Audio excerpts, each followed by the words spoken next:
What do you do when you're in the car and you have a sudden urge to pee, but you're at minimum 30 minutes away from the closest bathroom? Do you clench your pelvic floor muscles? Do you squeeze your legs together? Do you hold your breath? Do you pray? Do you pull off the side of the road and pee outside? Do you pee your pants? Do you do something that I'm not mentioning?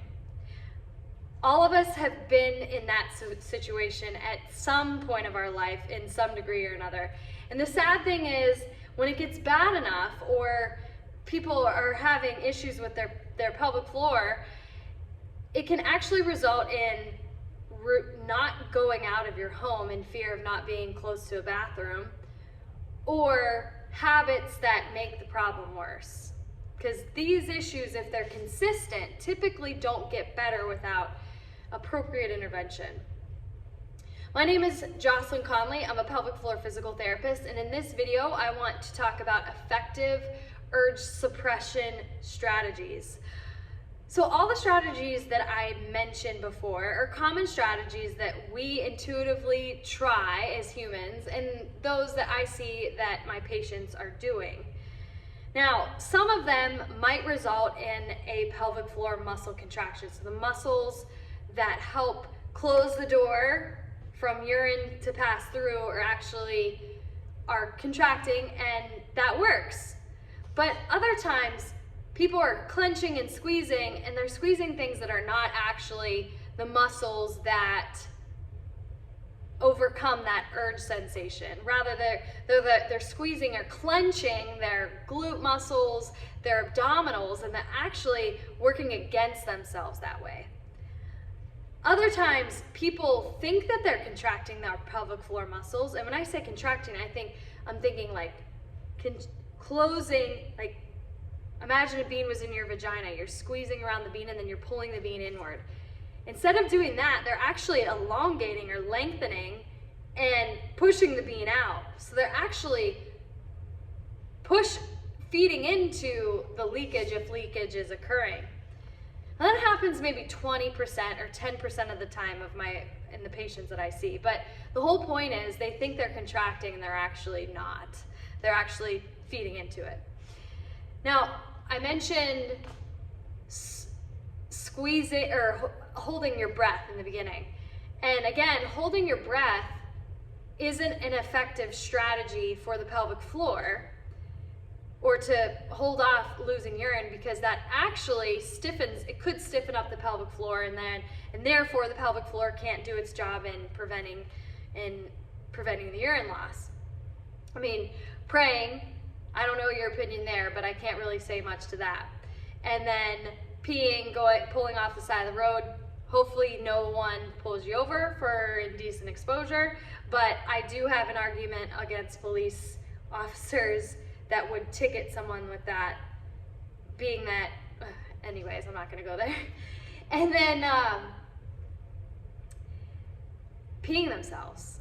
Believe it or not, if you're watching this and you're like, who would do that? A lot of women do that. And what that results in, unfortunately, is fear of leaving or going somewhere where they're not around a bathroom. Can you imagine? So many women live their life this way, and they don't have to, okay? So the idea of urge suppression, now let's get to the good stuff. The idea of urge suppression is to contract the pelvic floor muscles to basically, so your pelvic floor muscles you have control over. The bladder muscle, the muscle that squeezes the urine out of the bladder through the urethra, out of the body, is called the detrusor muscle, and that muscle we don't have control over. It's part of our autonomic nervous system.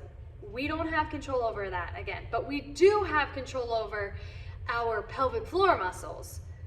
So basically, when we're like, oh, it's not appropriate to pee here, pelvic floor muscles contract, and that tells the detrusor muscle, depending on the amount of contraction and the strength of the message from pelvic floor muscles to the bladder muscle, hey, it's not appropriate to contract. So the detrusor says, oh, I hear you, okay, I'm gonna stop contracting so that There's less pressure downward on the, let's say, the door of the urethra. So being that the urethra is the detrusor is no longer contracting, the urge head dies down. Now, if there's too much urine in there, the strength that is, the messages from the detrusor might outweigh the messages of the pelvic floor. So that is a whole different topic. But in general, if this is just your first urge, or there's not a lot of urine in the urethra, then you should be able to suppress that urge if you are doing it correctly. Now, the other strategy that you could try is not contracting your pelvic floor muscles, because sometimes you just don't know how, and you need to see a pelvic PT for training, a pelvic PT, not just anyone. You can try diaphragmatic breathing. The purpose of the diaphragmatic breathing would be to calm down the fear and the anxiety that's associated with, oh my God, I gotta pee. That's number one. Number two, it helps ebb and flow the deep core, which includes the pelvic floor.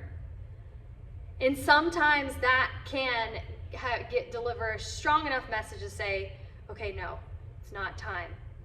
Just deep breaths. Mainly the diaphragmatic breath is to calm down the nervous system so that your body can function appropriately. Those, I would say, would be the most effective strategies, moreover than clenching. Notice I didn't say clenching your pelvic floor. You don't want to clench your pelvic floor. You want to just gently contract, because if you're clenching and you're contracting your abdominals too, your glutes, the muscles in your inner thighs, that might just be too much. So there's too much pressures above the pelvic floor in the abdominal cavity, and it's pressing down, so you need something stronger below. Hope that makes sense. So it's just a gentle contraction, and you're holding 5-10 seconds, and repeat that like 5 times and see if you can do it that way, or you're taking 5 deep breaths. You're already in the sitting position. Otherwise, if you were standing and walking, I would say maybe try sitting on a bench and taking a few deep breaths. Anyway, so we talked about what people typically do and the problems associated with some of those urge suppression strategies, and then I gave you some tips of things that you can try. If you have any questions, please post them below in the comments. If you found this information to be helpful, or you know someone could benefit from listening or watching this video, please like the video, subscribe, and then share the video to your friends or your family members that you may think can benefit from this.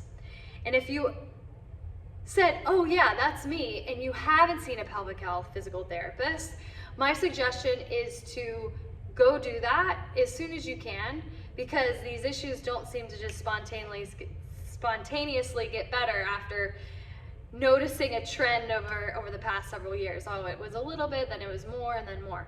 So to get that taken care of, because the second most common reason for people to go into nursing homes down later on in life is urinary incontinence. Thank you so much for watching, and I'll see you on the next video.